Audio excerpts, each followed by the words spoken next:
We start in half an hour after a bit of feeding in the multi-species tank. See you there.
Hey there, guys and girls.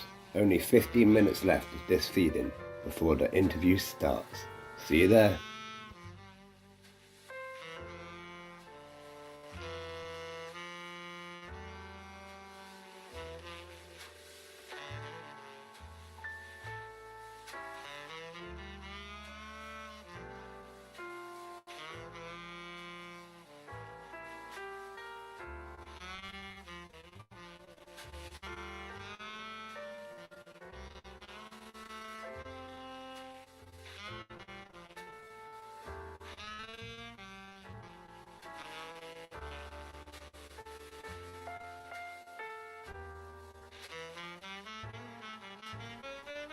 But this is just a quick warning. It may just go blank for a second. I'm just going to try doing something to speed up the internet time sort of thing.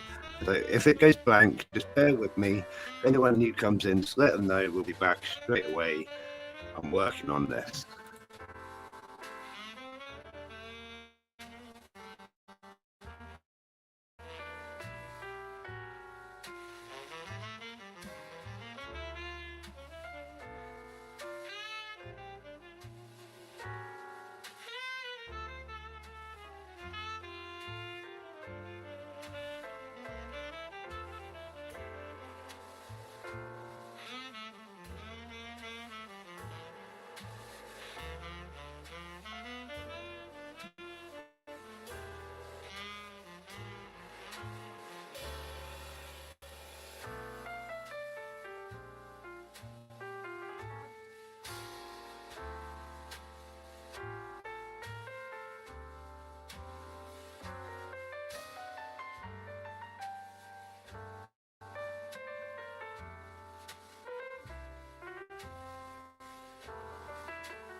Right, it might go blank. Just give me a second. Let's see what happens.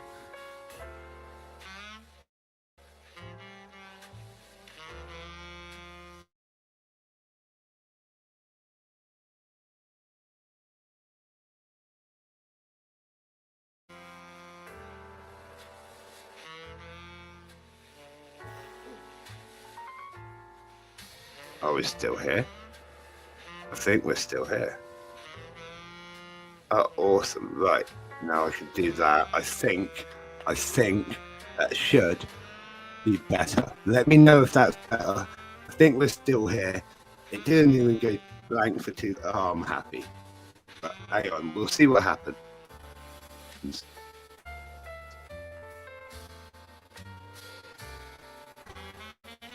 Oh, it's nice to see that you got the newsletter. What did you think of it? Obviously, I handwrite it myself. I'm trying to make it interesting and kind of full of information and a bit of, it's just something to read in it. But yeah, what did you think?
Oh, I thought I'd have a little change. I gave them a jelly pot last night, and they literally haven't stopped eating it. So I thought I'd just show you that tonight, rather than doing a massive feed like it would normally. You can see the beetle there eating a piece of cucumber in the background, loads of isopods. So this is like the middle section of the tank.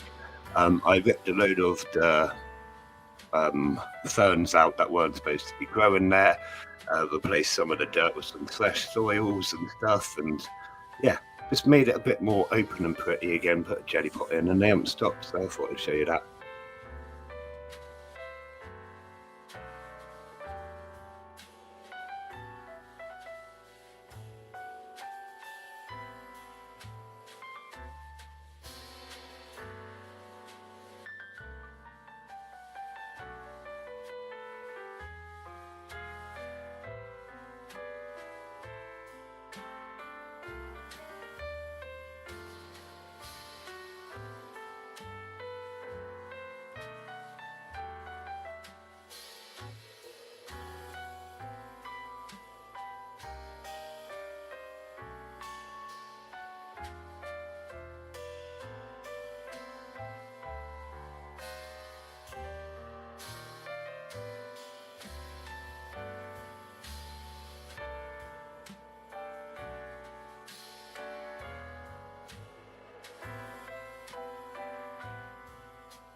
Good.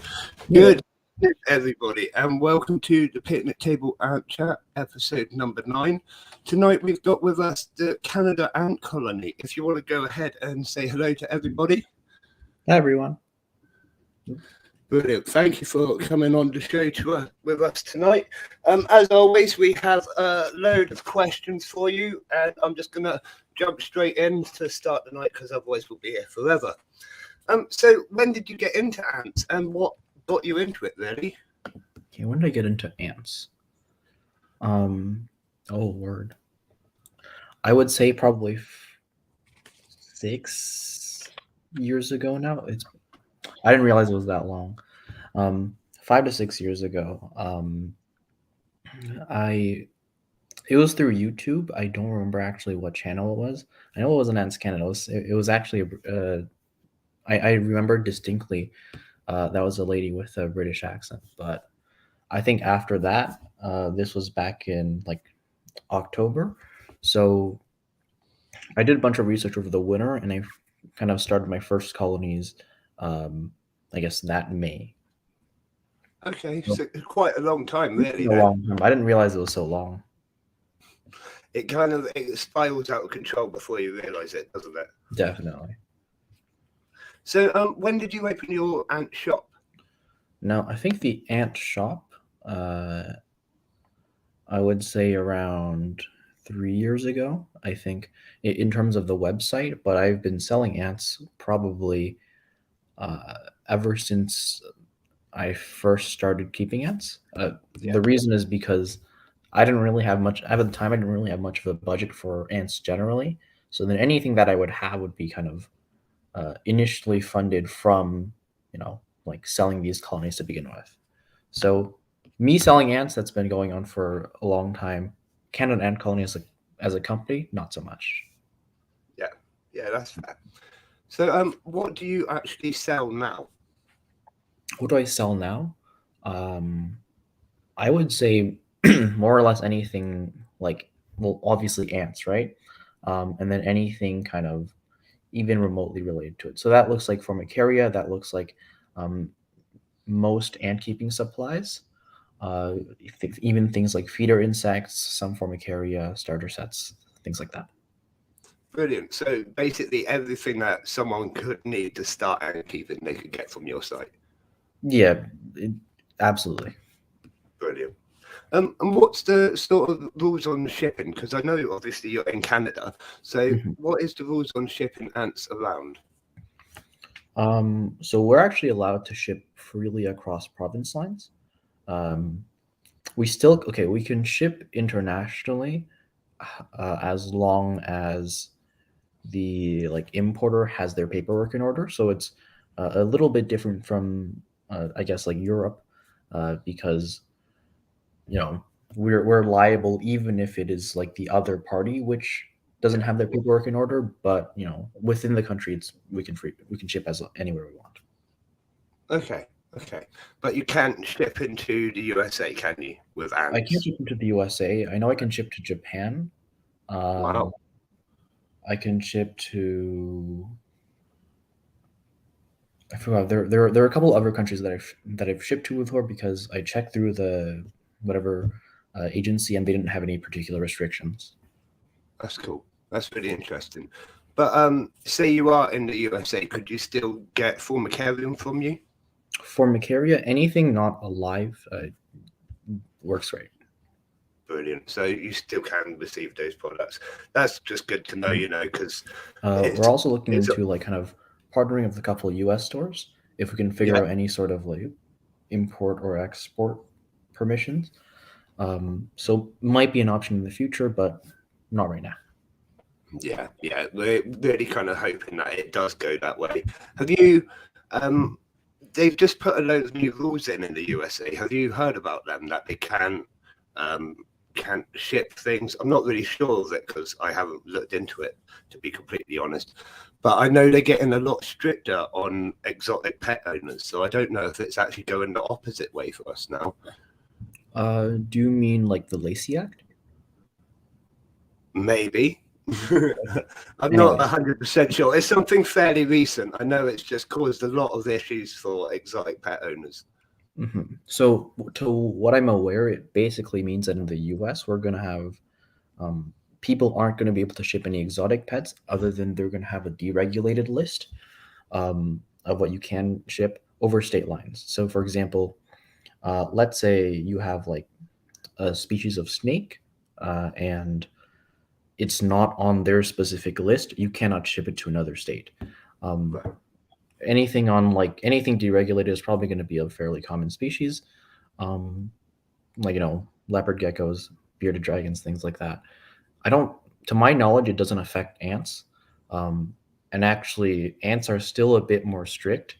I would say it's just like a trend in a bunch of places where people are starting to move like more and more, I guess, like pets, especially in the U.S., into the same categories or the same sorts of regulations that would work out Yeah. in uh, like insects, anything like plant pests.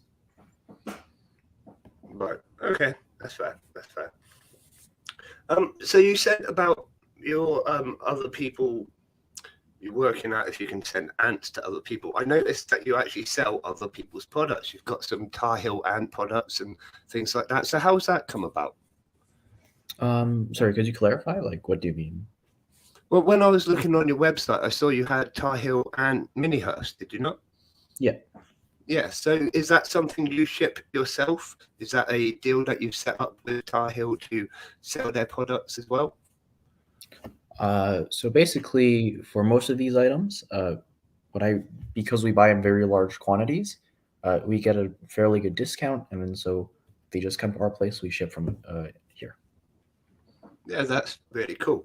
I absolutely like the Tar Heel ant products are amazing. I think the mini hearths are really cool.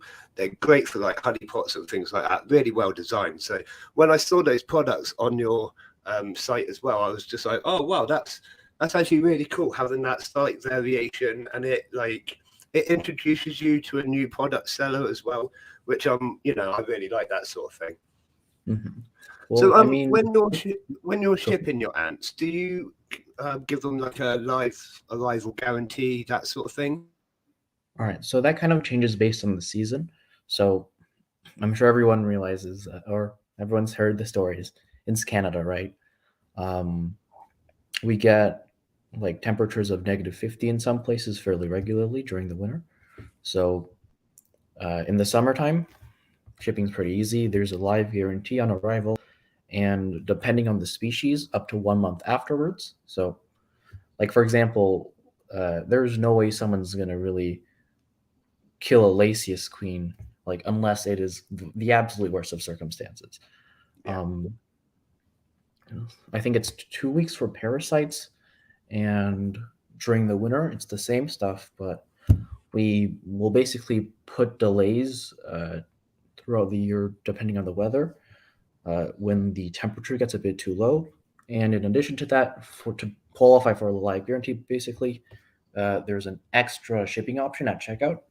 yeah, It's basically you add the heat pack and a bunch of other extra shipping supplies and insulation to the package. That's required for the guarantee during the winter. yeah. I think that's really sensible, actually, very sensible, because, like you say, it gets so cold there. It's like I think you kind of have to take some responsibility as a buyer as well. You kind of have to recognise that. So what is the size of your operation? Do you have like people working for you? Do you have your own shop and premises?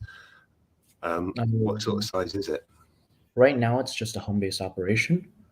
Um, I do like have a lot of people locally who help me with certain things, especially with ant collection. That's I would say 30, 50, even 80 people just across Canada, just so we can get the full diversity of that. Yeah, But anything internal is typically done just by like one or two people. yeah, that's fair. Do you have plans to grow it into like myself? What I would dream is like a big shop where you have all the different ants laid out and all the different formicarium, and have you got plans to grow into something else? Well, right now we're actually selling to a fair number of pet stores already. So we already do have a lot of these ant products like physically in these locations. I would say that it is possible to have like an actual physical location as early as like later this year. But it's more so, when is it worth it versus when it's possible. Yes.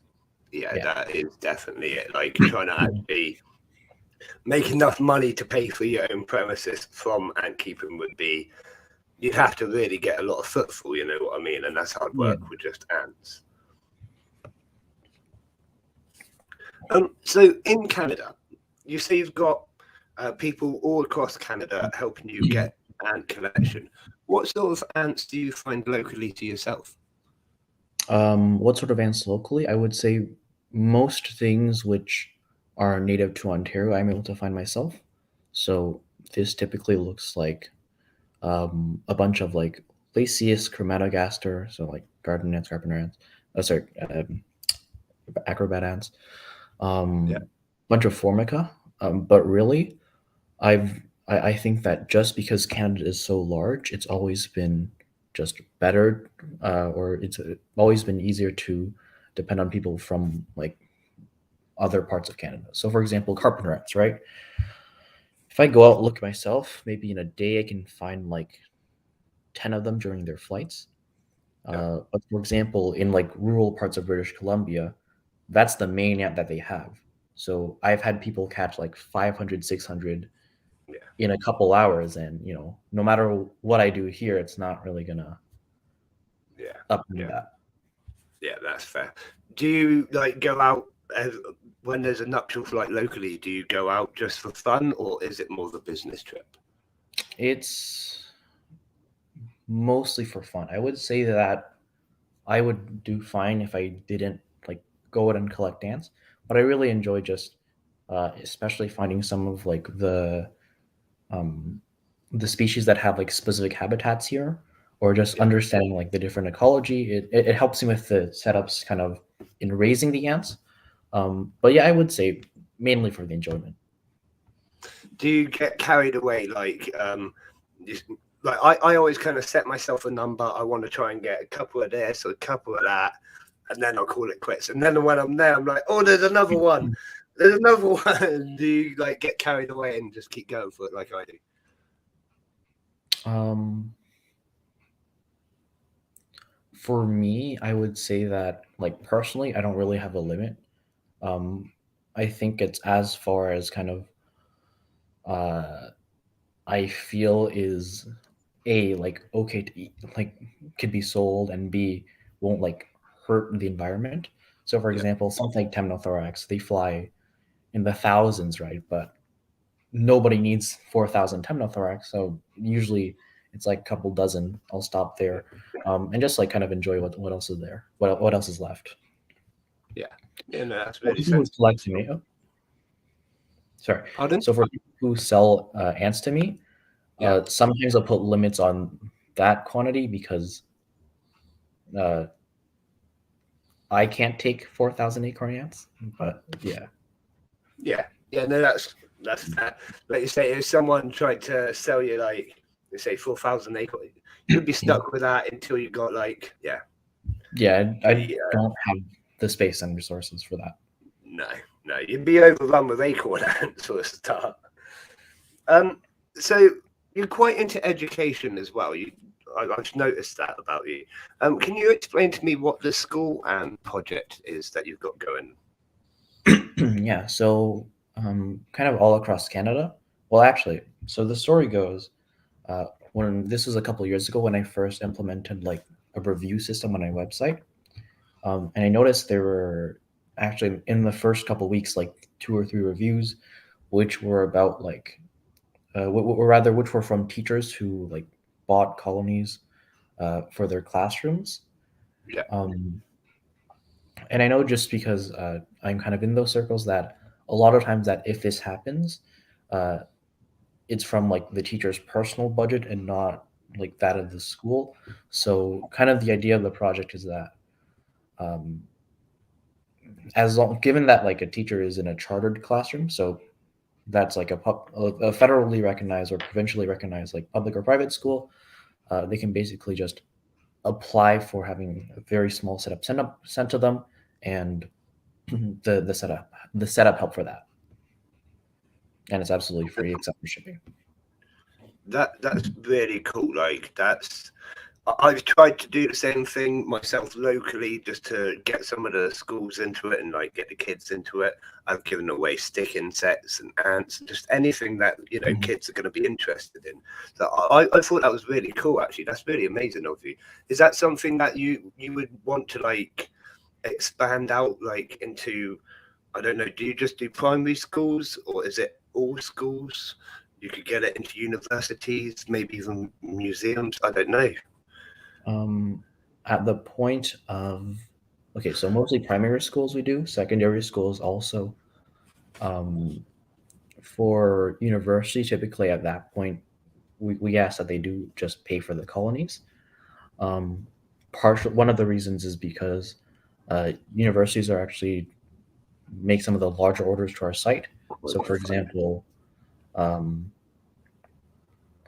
I think I've worked with a couple projects from McGill, I believe, and the University of Ottawa, and typically they're orders of like a couple hundred queens. It'd be a bit too much of a cost on me, and it's also just a lot of lost revenue.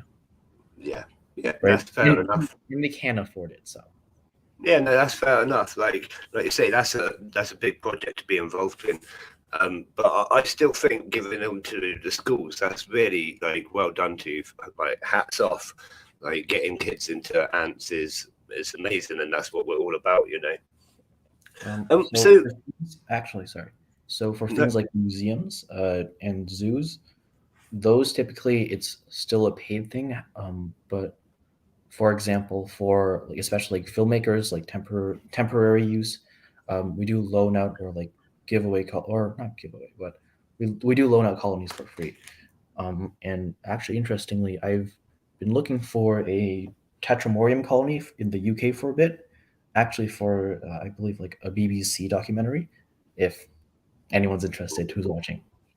Oh, so explain to us more about that. We're all interested in that. Come on, you can't drop a bombshell like that and not explain it. So it's for, I forgot which production studio, but they but they create a lot of these documentaries for the BBC. They're doing some documentary on urban ants. So they had a little segment in New York. Right now, they've returned to London for whatever amount of time. They're looking to kind of have those same shots. I'm assuming to contrast the growth of the species. I'm not too involved in the documentary, but they're looking for a mature colony in the UK. Still, that's really cool. That's like, it's cool that they've approached you about that as well. That's super cool. Anything like that, I'm into. Like, the more ant stuff out there, the better. I've watched pretty much everything, so the more that gets made, the better it is. So what's the kind of community like in Canada? Is there a big ant keeping community? Is it sort of a hidden hobby still for most? I'm not actually too sure about this. I would say the Canadian ant keeping community is probably around 10,000 people. If you would qualify like people who keep who have kept gel farms, or people who have kept ants but don't go online, I would say maybe you could grow that to like 25,000. It's still a relatively small hobby. It's definitely growing very fast. Yeah, but it's definitely growing in the UK as well. Like, the rate of growth is quite impressive over here. We've got so many ant shops now, and everyone's just everyone's so into it, So, it's going the right way. I think it's catching up with other hobbies, other exotic keeping, and I think technology's sort of starting to catch up as well, because technology in the hobby like 15 years ago was absolutely rubbish, and it's definitely in the last few years got a bit better. Definitely. Yeah. That is mainly just through people keeping ants and experiencing what doesn't work, I suppose. Like the humidity has got so much better, things like that, like the products I started with years and years ago, they didn't even think about like humidity. It wasn't even a part of the instructions. Now, Oh, like, yeah, exactly. yeah. Now I it's see like what a you main mean. feature. Now it's the main feature that they build into the nest is like this is the hydration port, and so it's taken seriously now. Things like that, I'm excited about the future of ant keeping. Oh, Um, sorry, you froze for a sec. that's like I would say it's definitely the same here too, especially with what you're saying about humidity. One thing that we're more into yet is actually the lighting. Um, well, because people generally think that ants are creatures, they kind of live in the darkness. In my opinion, this actually isn't true. So in the past couple of bit, I've been experimenting with like captive breeding of ants. So that would be okay. like simulating nuptial flights indoors. I've noticed that like light is a very big factor in that. I think I've had flights for 7 or 8 genera now, and it's actually something we've had universities come and talk to us about. Yeah, So even though I would say it is like getting a lot better in terms of ant care, there's still a really long way to go. yeah, definitely. So, how do you do that? Can you explain that a bit more? Like, how does it work? Like, I thought about how to simulate sort of nuptial flights and stuff like that, but how do you do that? Um, some of it is a little bit of a secret, but Right. kind of a gist of it is I find that most ants seem to have a couple key like indicators for when to fly. It's more or Yeah. less based on the species and the habitat. So, for example, most desert species, they really they'll really get going if you, for example, um, soak them in water. So naturalistic setups are the best for this. Yeah. Um, and then add either like a heat lamp or a UV light on top. It'll get the elates coming out, right? There's a process to this. There's also things like I know ventilation is important for Yeah. especially like the smaller ants, which instead of flying around, they'll call for rather the queens will like call for males. Having a little bit of airflow lets the males know where to go, right? Yeah. Um, the gist of it, I would say most ants do well with ultraviolet light as kind of a flight trigger, but again, there's a little there's tweaks for each different for Yeah. each genre. Yeah. Well, that's really interesting. And again, well done to you for working that out because that's some quite intense stuff that takes a lot of research and study to get right. So, really well done. Have you got any interesting stories that you want to share with us, like either good or bad stories? I always say, like, there was this one time where I saw a test tube full of ants and it just started rolling off the work surface. I managed to do like a ninja flip. You'd never seen me move in a way that was so awesome. And I caught it just before it hit the floor. It's probably my most awesome ant keeping story, but I'm just wondering if you've got anything interesting. So I'm not sure if everyone's aware of this, but harvester ants, so Pogonomyrmex, I Yeah. think they're up there on like the most venomous insects on Earth. Oh, wow. So I keep a fairly large colony of the western harvester ant, so that's Pogonomyrmex occidentalis. Nice. And once, when transporting the colony, I I lost my grip and the glass like slid off. Oh, right, right.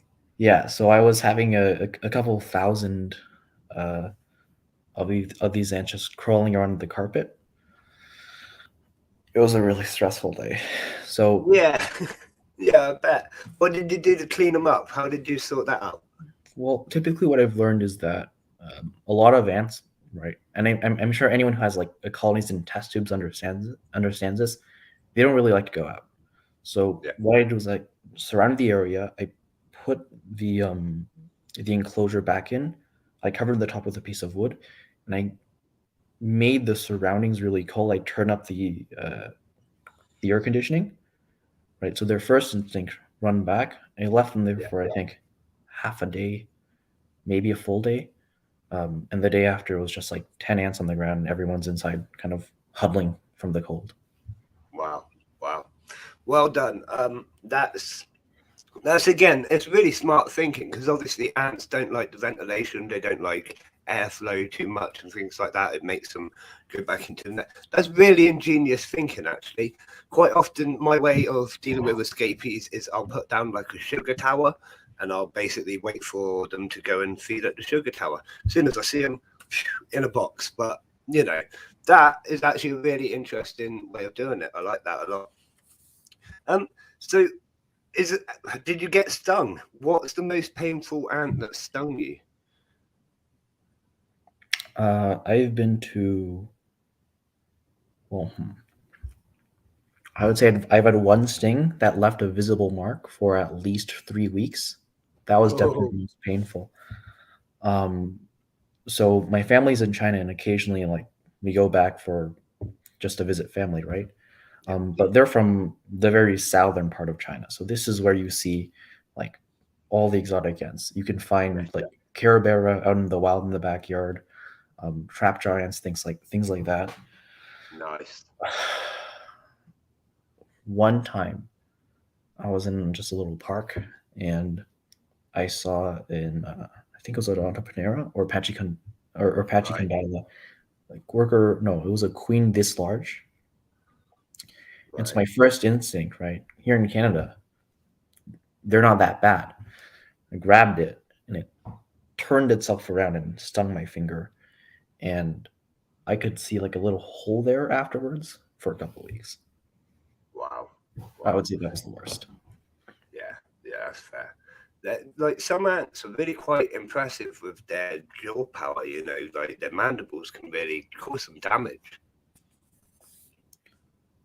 I'm not about to test that anytime soon. No, that's fair. So, what other ants do you actually own yourself as your own pets, and not the ones that you're going to sell? All right, let's see. I actually don't have that many colonies. I feel like everyone has like a little phase in ant keeping where they have like 600 colonies, and they go back down to like 3. Yeah.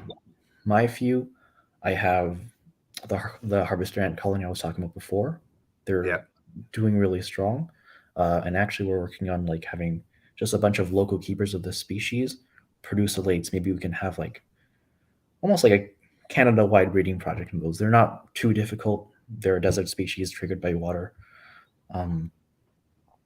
I have Ephenogaster tennescenensis. So that's a Nice. parasitic species of Ephenogaster. They're Yeah. really, really beautiful because the queens are bright, shiny red, and they look like cards. I have Formica bradleyi, a couple hundred workers. This is just an orange Formica, and I'll be honest, they're not going to be too impressive compared to everything else, especially because we're actually getting a couple exotic species in. Right. But they are one of my favorites just generally, and it's been one of sort of like our specialties for so long. I'm not giving them away. No, that's fair. That's fair. So yeah, I think I'm still going through that, like you say, the crazy stage. I've got 37 colonies at the moment. 37. Yeah, but like I've done it the smart way. I've got shelves set aside for every single colony, and like there's room to grow. You know, I planned ahead for that. Like I knew what I was taking on. I'm a bit Fair mad enough. like that though. Bit mad. What's your favorite species? It's my favorite species. Do you mean locally or generally? Anything. Anything. Generally, yeah. Now I can't have these, but I have been offered them several times. There's 2 species I think are amazing. There's Polyrhacus cyanaventris, so those are the blue spiny ants. Yeah. Um, They look beautiful, don't they? They're like amazing. They're amazing, but they're big too. They're, I think, almost a centimeter for the workers. Wow. If it weren't for the laws, I'd have dozens probably. The other one is Daceton. I'm not sure if you're aware of them. No, I So don't think I know that one. it's an arboreal trapjaw ant species. They have massive colonies. I think, like there was one paper they estimated the colony size to be not over, close to 1 million workers. Wow. They're polymorphic. They have the little trap jaws. Yeah.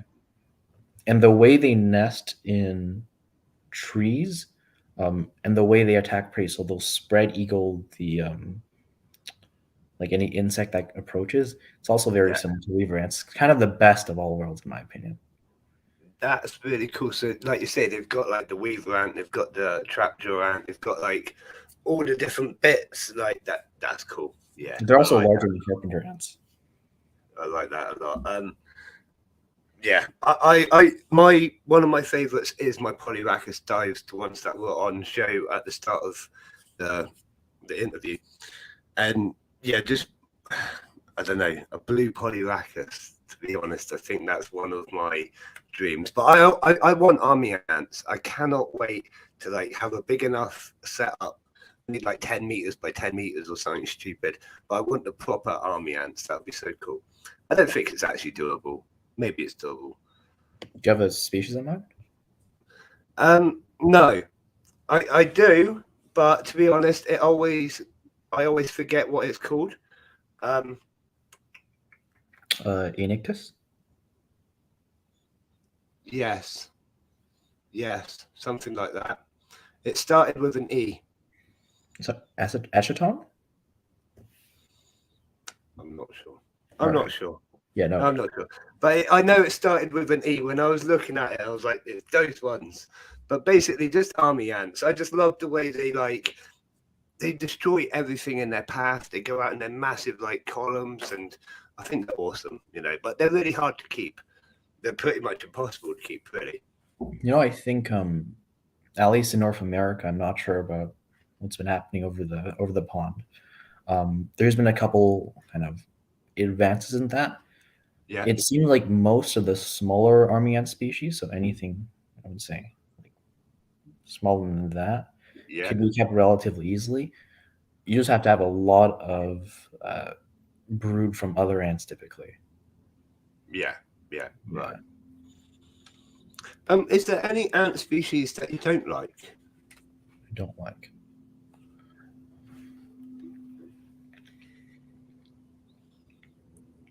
I feel like generally, the boringness of the species for me is proportional to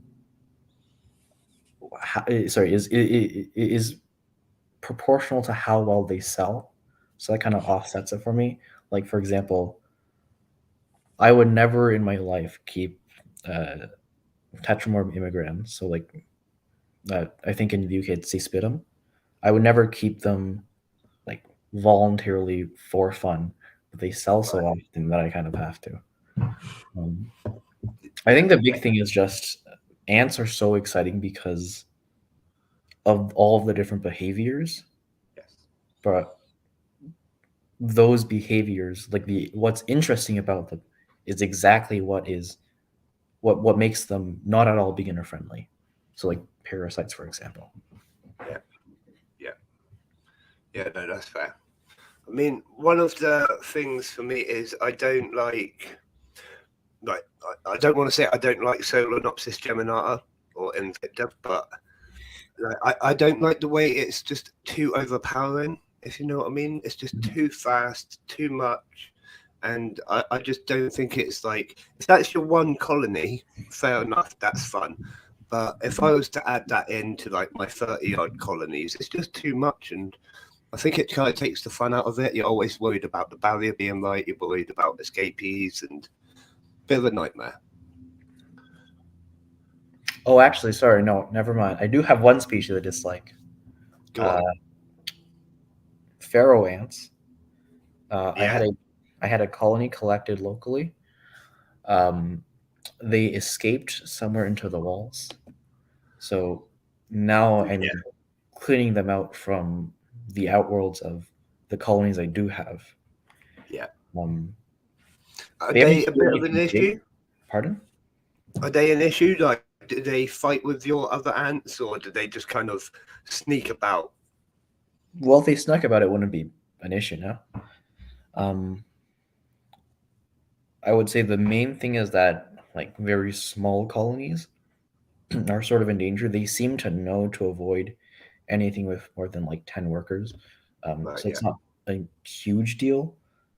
Um, but I really don't like them running around. So I think I've been just going through everything and taking out like two or three Pharaoh queens every month or so. Hopefully, at some point it stops. Oh god, like I couldn't imagine that. Over here, I've got like a latest Niger queen, which has worked her way into the brickwork somewhere. The workers come in every summer. They come into the kitchen. They search for food. Little bit of a nightmare. I don't mind it too much. The wife doesn't like it, but actually having multiple queens running about and Pharaoh ants are just a nightmare. Let's be honest; they are a nightmare to get rid of. They could be there forever. It's not just multiple queens. 2 weeks, actually, not 2 weeks. 3 months ago, I took out 30 queens from a little, from actually, they were hidden between the folds of a cardboard box. Wow. And I would say like 2 months ago, so back in like early January, Yeah. pulled up another 14 queens from inside the box that I used to keep Lasius. It's just not very pleasant. Wow. And I suspect they're trying to get into the electronics. Yeah. Yes. See, I've noticed that as well. Do you find that ants are attracted to electric? I think they like the static charge. To my knowledge, it's just the heat, and especially because right now my house is the room temperature is just 5 to 10 degrees, not 5 to 10 degrees, is like 10, 12 degrees Celsius. Yeah. And anywhere where it's plugged in, it's a lot warmer. I believe that's the reason, but Yeah. it doesn't make me like them anymore. Yeah. No, that's fair enough. So do you have any other pets apart from all the ants? Do I have any other pets? Well, I have a spider with just a little Antilles blue leg, so Carabiner versicolor. Nice. It's adorable. It almost died because of the Pharaoh ants, so Oh no. another reason not to like them. Yeah. Yeah, so now it's in a much more protected enclosure. I have a couple dart frogs too, but obviously they're not too bothered by the ants, and Yeah. I would actually hope more Pharaoh ants get into their setup. Yeah. So do they eat them? To my knowledge, they will. Yeah. Yeah, Yeah. and I would have thought so. yeah, I think that's one of the Probably. reasons that they in the wild they become toxic to begin with. So maybe not too many, but that, I like that there is even the idea of some sort of control, even if it probably doesn't actually happen. Yeah, no, like unleash the toads, let them out, see what happens. Do you have any other hobbies that are like interesting? I do so many different things. Like ant keeping's not just my only passion in life. Do you have anything else that you're passionate about? Anything else? I'd say a lot of things. I do a lot of biking, which isn't that interesting, but it's not the biking really for me. It's the idea of just getting lost somewhere. Because I'll typically Yeah, go maybe like 120 kilometers somewhere, and then slowly kind of navigate my way back. And I just enjoy the process really. yeah, I don't know. Most things I just do them as they come. So they're not. I don't have too many recurring hobbies, but yeah. I've done most like martial arts at some point in my life. I fenced for 5 years, I think. That's Yeah, cool. Wow. right. Things like that, but nothing that stays with me. I guess as long Yeah, term as ants are right now. yeah. That's fair. That's fair. So you're pretty much up for most things. That's cool. That's cool. But ants are definitely your passion in life. Let's be honest. Maybe not in life, but for now, No, yes. for now. For For now. now, for now. Um, we're getting towards the end of the interview, so if anyone in the chat has any further questions, please do pass them in now. What beginner species are local to you? So if you were to go out and with a brand new ant keeper, what species would you try and catch for them locally to you? In my opinion, the best one is chromatogaster. They grow really fast. They're not boring in my opinion, just because of the way they flare up their abdomens, and kind of they're a fast growing species. They love heat. You just can't go wrong with them. It's something that I think that like more advanced ant keepers would love. Something that kind of and that beginner ant keepers are going to love too. Um, Other than that, I typically recommend like Placius and Tetramorium. So just because they're not really killable, and the other big thing is that you can still have them do pretty well if you don't if the person has a cold house, right? Like Yeah. Chromatogaster, I've noticed roughly a 4 times difference in growth between like 28 degrees and 20 degrees flat. So most people don't want it. So people who don't want to deal with heating cables, things like that. Yeah. Yeah, that's fair. At least, like you say, if you don't want to deal with those heating cables, they will still grow, but just a bit slower. Yeah. But they won't halt. No, which is the main thing, because that's just kind of pointless then, isn't it? Is there any main piece of advice that you would give to someone who's beginning in ant keeping? In my opinion, the biggest thing is heating and it's heating and keeping the formicarium small. Yeah, heat just makes such a big difference for so many species. I don't really think it's something that can be understated. I have a bunch of ants that they won't lay eggs at all if they don't get heated. Other ants, they just will grow at the slowest pace you can imagine. Yeah. Heat's super important. Humidity, I would say it's a big thing. Too low, they start eating the larvae. It's not fun generally. And the other big thing, right? Because eggs and larvae, they're mostly water. They're just balls of water. Yeah. You really can't have enough for most things. Yeah. I think water is always understated how important it is. Like you say, everything is made of water. Like we're 70-something% water. It's really important to always make sure you've got plenty of fresh water supplies around nest areas. In fact, one thing I do find in my own personal research is having multiple water sites will increase the rate of growth.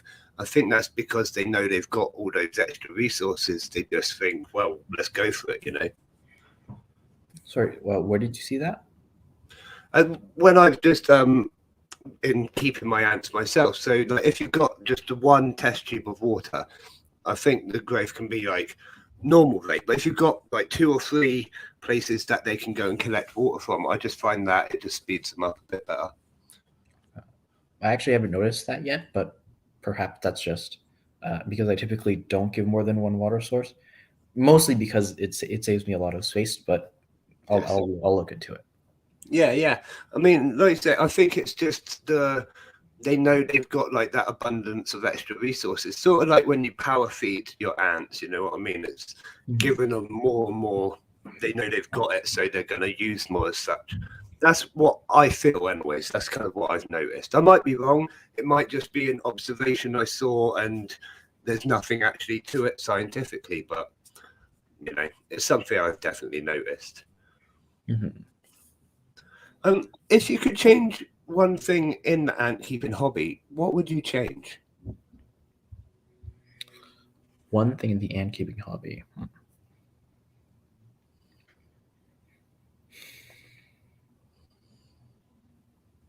As much as it pains me to see this, I would say more widespread adoption of common names. Now, I personally prefer the scientific name by far, but I do notice that it's a lot easier for beginning for people who are starting ant keeping, or people who just don't aren't super into it to talk chromatogaster instead of acrobat ants, even if it's something that they've kept for a long time, you know? Yeah. No, I completely get that. Like, it kind of that the jargon, I think, is the word, isn't it? It's all the jargon on all those extra names. It is that next level, and I think, like you say, using the common names as well as perhaps the scientific names, it just opens up that ants to the community a bit more, doesn't it? It makes it a bit more accessible, a little bit easier.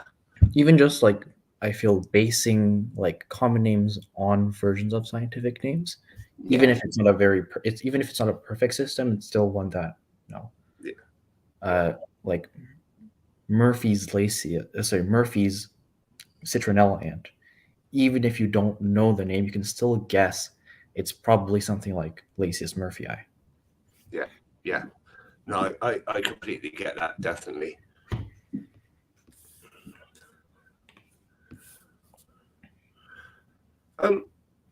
Last question before I go through the chat and see if we've got any. What are people's reactions to when you tell them what you do? Do you say you've got quite a good community in Canada? Do people just kind of take it like you're an ant keeper, okay? Because in the UK, if I tell people I'm an ant keeper, they'll go, "What? Like, what are people's reactions over there?"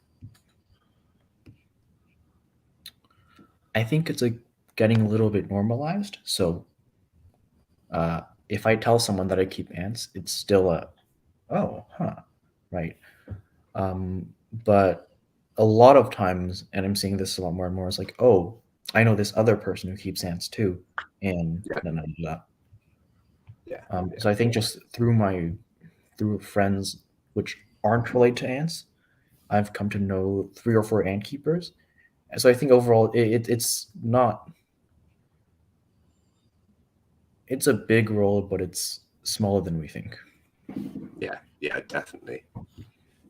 I have got a question here that's come through on the Discord. And it's just saying, do you think that Ants Canada has had a good impact on the hobby or a negative impact on the hobby? I'll just throw my view out there to start with. I think he's done amazing things bringing people into the hobby, but sort of some of the videos that he's done lately haven't quite been to my standards, like ethnically, if you know what I mean. Like, let's just be honest, I didn't like the one where he put their 8 colonies together. After that, I just, I haven't quite enjoyed the content in the same way. So I don't know how you feel about it. So just to be clear, I don't watch Ants Canada at this point. We did used to in the past. I still feel like he's provided a net good. It's a net positive. Yes. Just because of like the outreach that it provides.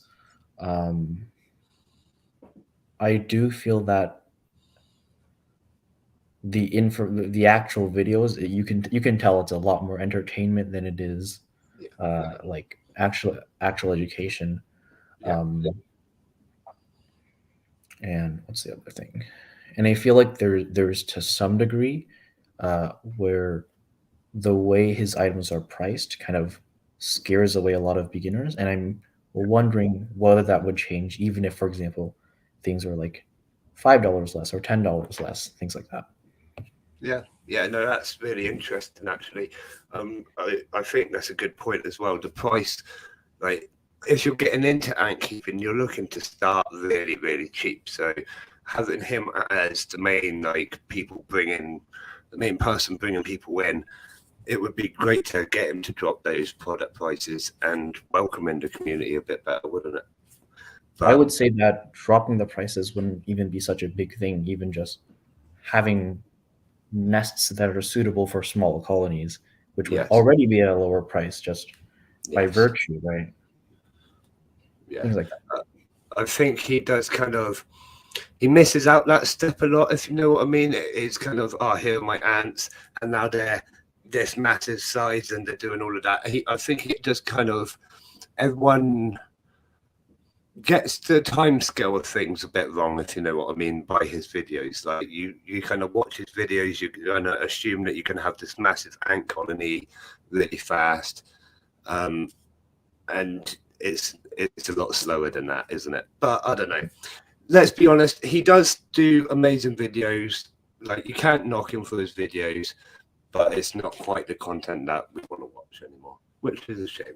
Yeah, I can see that.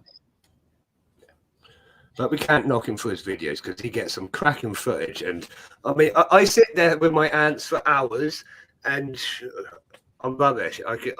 I would never get footage like he does. That's fair. Yeah. And he does know his stuff, but I think he's just too view orientated. But oh well. But we'll leave it there. And that is literally the end of the interview. Is there anything else that you wanted to say? Nothing too large. I would say that, if anyone here is interested in kind of just checking over, I'd recommend joining our Discord server. It's Canadian Bug Keepers. I think everyone's seen the website already, so yeah. Brilliant. Well, I'll make sure that we post all the links in my server and things like that as well, so it's very accessible for everyone to get hold of and get into your server. Really, just thank you very much for coming on the show and having this chat with me. It's been really interesting to get to know you and find out what you got going on over the other side of the pond. No worries. It was a really nice talk. Brilliant. Well, I'll let you get on, buddy. Thank you very much. All right. Sounds great. Okay, bye. And there we go. Thank you to the Canada Ant Colony for coming in. That was a really good interview, wasn't it? I'm glad we did that. How is everybody in the chat? You've got me for a little while now. How are you all? You good? What are we going to do? Should we have a duck race? Who's in the chat? Say hi if you're still in the chat, and we'll have a little duck race in a minute. Who wants to see the tank? Who wants to do this? Who wants to do that? I've got a million things to talk to you about, but I'm not going to tell you about it just yet. I'm going to wait and see who's in the chat first. Dino, are you still there?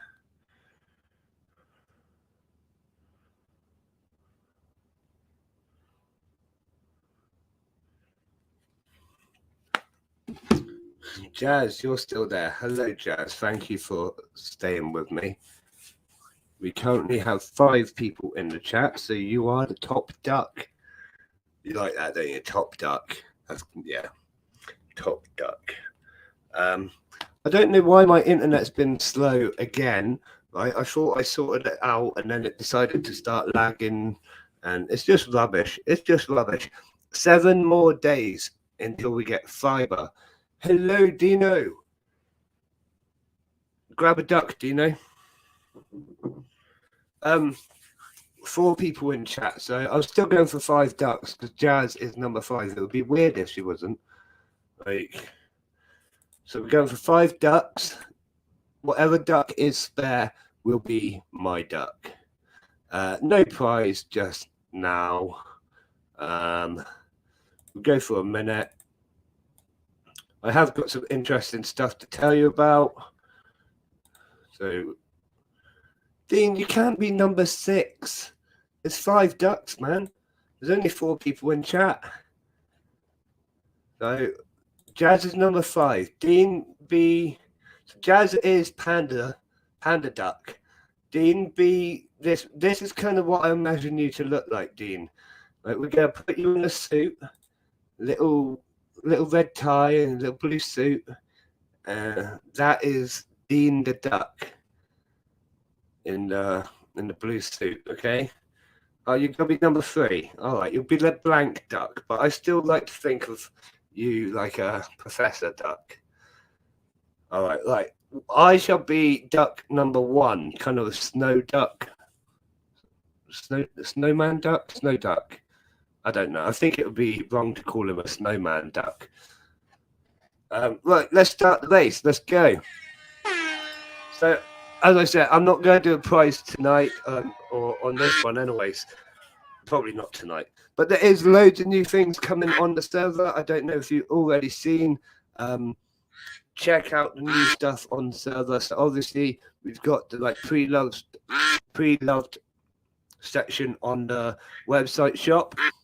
Now you can, on the Discord server, if you're part of it, now you need to you will get like, what's the best way to say it? I've made a channel thing where I will put like discount codes and deals and like products which aren't on the website yet, which are there, and things that you can get at a cheaper price and things like that before they go on the website. So if you see something ping into that channel, have a look, because it might be worth it. There was a queen earlier which got number 3. Well done, Dean, you smashed it. There was a queen earlier that got sold basically dirt cheap because someone was trying to get rid of it. It didn't even make it onto the pre-loved section of the website. It went straight away on the Discord. So if you're part of the Discord server, have a look. It will go on there before the website, probably like 15 minutes before. So you won't even get that long. But get on there, have a look. But yeah, the Discord server is starting to change a little bit. When we reach 100 members, which we're like 2 away, 3 away, it will change a bit more. But we've had a little bit of a shake up today, made a couple of new channels and whatever, and made it more accessible. And I hope you enjoy it. I hope you enjoy it. Got loads of new ants coming to the channel soon. Loads of new ants coming to the channel soon. Some awesome stuff coming to the channel. I probably shouldn't say too much about it, so I'm not going to for once. I'm going to keep my mouth shut. But there's lots of stuff coming, so you can make sure that you're watching all my videos for the next few weeks. I know you watch most of my videos anyways because you're all absolutely awesome. But yeah, make sure you watch the ones for the next couple of weeks. But I am pretty much going to leave it there. I'm not going to hang about for hours tonight. I'm not going to give away loads of my secrets. I am going to leave you in a minute. Which is probably unexpected. I apologize. I am here on Discord if you want to chat to me. I am everywhere. Facebook, Discord, the website, everywhere and everywhere you look, I am there. You know how it is. But yeah, if you want me, I'm still going to be about. I'm just probably not going to be on the live.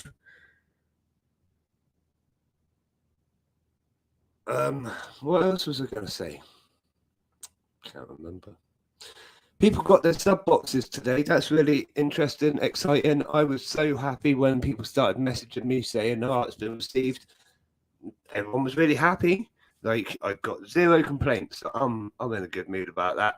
But on a serious note, no, everyone was happy. I'm hoping to like see some reviews or something come up at some point. But yeah, it seems to be going really well. Exciting stuff.